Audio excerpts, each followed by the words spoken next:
ልጠቅልል የሚለውም ኢትዮጵያን አላወቃትም። ልገንጠል የሚለውም ኢትዮጵያን አላወቃትም።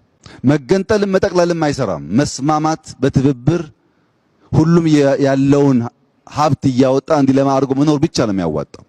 ይሄን መገንዘብ አለመቻል ነው ችግር ያመጣብን። ለምሳሌ ልገንጠል ብሎ ከሰሜን እስከ ደቡብ የተደራጀ ፓርቲ አለ። ከነዚህ ውስጥ አንዱም ሀገሩን አያውቅም፣ ህዝቡን አያውቅም፣ ባህሉን አያውቅም።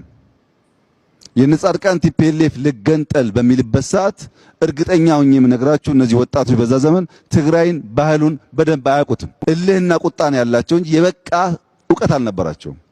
ኦነግ እንኳን ኦሮሚያን መገንጠል ቀርቶ የትውልድ ስፍራውን እንኳን በትክክል አያውቀውም። ባሌን አያውቅም።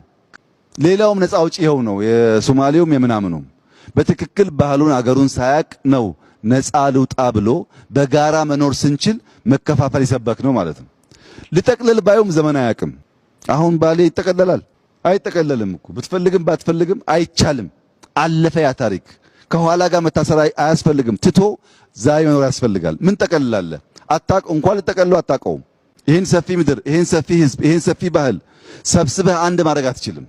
ያለው ምርጫ ተከባብሮ ተደማምጦ ተጋግዞ ተካፍሎ በጋራ መኖር እንደሆነ ማመን ነው። ያ ሲሆን ሰላማችን ልማታችን ይመጣል።